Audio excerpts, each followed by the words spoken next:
Okay, hello everyone. I'm going to try to keep this video brief because I know I said I would try to yesterday, but yes, we are going to talk about some sad news in Brooklyn regarding the shooting that happened at the McDonald's.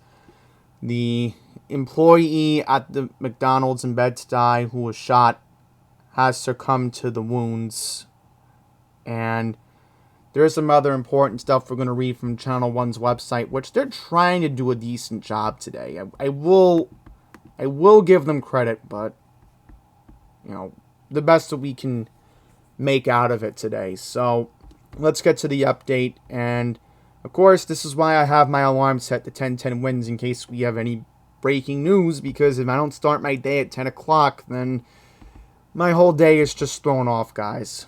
So here we go. Word came out around, I would say, after 9 a.m. this morning regarding this news of the McDonald's employee. The police have identified the gunshot victim as 23-year-old Matthew Webb. And according to the NYPD, they kept this under the radar for 2 days because, of course, this was a high-profile incident that, believe it or not, has been making national headlines. So, across the country, this has been a big story. So, according to the NYPD, 20-year-old Michael Morgan was arrested with attempted murder and criminal possession charges of a weapon. The police had previously said the charges could be upgraded if this was a homicide, and indeed this is a homicide. And look at this. Apparently, 20-year-old Michael Morgan was also charged with murder for an October 2020 incident when he allegedly shot a 28-year-old man less than a mile away from the McDonald's. So this guy has a prior rap sheet, and you can thank bail reform. No surprise there. No surprise there. Police also took an 18-year-old woman into custody in connection with the shooting at the McDonald's. And according to the NYPD, she's facing criminal possession of a weapon charges. So, the woman and Mr. Morgan did know each other, but we don't know what the relationship was. So, this is the details again. The shooting happened on Monday, August 1st. The 23-year-old McDonald's worker got into an argument with Morgan's mother inside the restaurant on Fulton Street in Bedford-Stuyvesant at 7 p.m. after the woman claimed she had been served cold French fries. The argument then went out in the street where Morgan allegedly pulled out a gun and shot the employee. So, I'm still wondering if this had anything to do with the McDonald's app. Because, remember, once a week, if you go on the McDonald's app, and I do this every week at the McDonald's in Bayside on Northern Boulevard by Francis. They let you do the $1 a week large French fry thing where you use the app and they let you do it once a week. And last week, I will mention on Monday, I had proof of receipt for a Diet Coke because I ordered my fries from the app. I had used one of my debit cards, and thankfully the managers know me very well because they're always used to seeing me in my awesome home work gear. So they know I come in for my Diet Coke.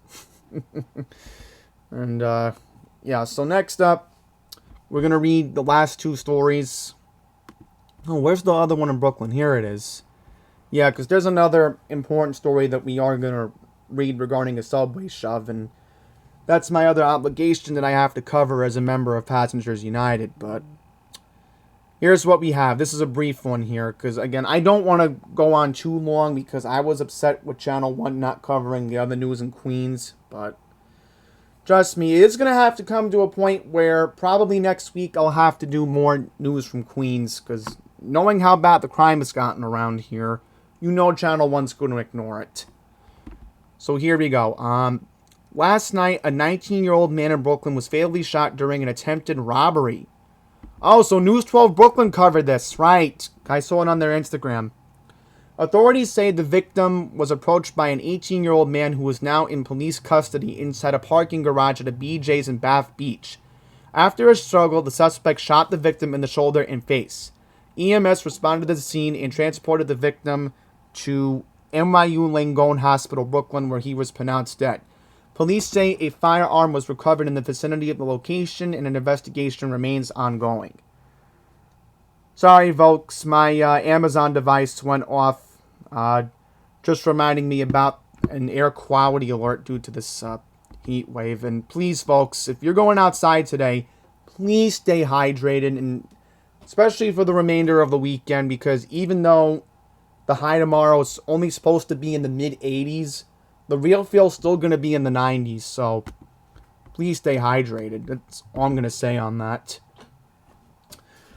So, last but not least, there is some good news, believe it or not.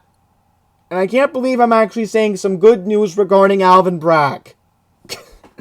Here we go. A man was sentenced to 8 years in a New York State prison and 5 years post-release supervision for pushing a woman onto the subway tracks back in 2020 in an announcement made by Manhattan District Attorney Alvin Bragg. Aditya Party pled guilty to attempted murder in the second degree in June.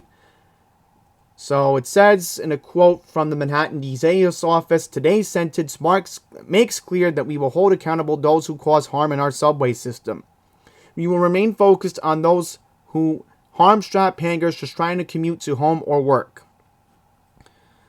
So this is what we know. Back on November 19th of 2020, Philema Party was waiting for a train at the 14th Street Union Square station and ran behind a woman, pushing her in front of an oncoming train.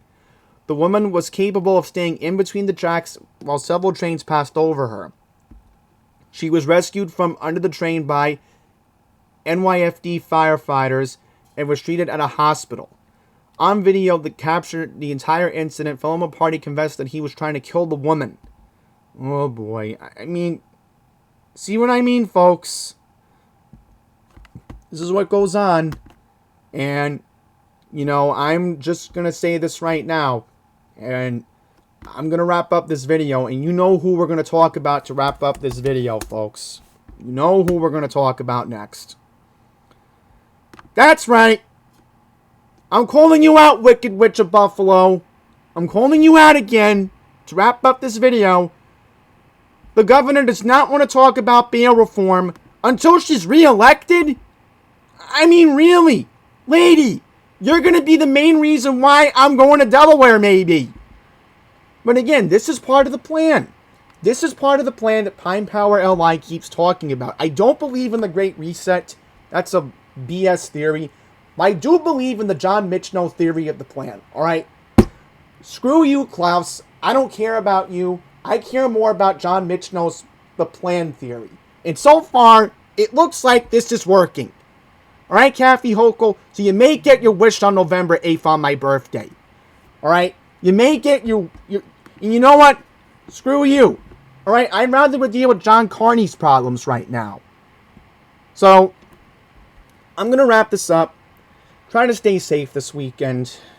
And, again, try to stay hydrated because we're going to have a human weekend coming up. And let's just hope we can make it to next week because there is a cold front finally coming through. That's it.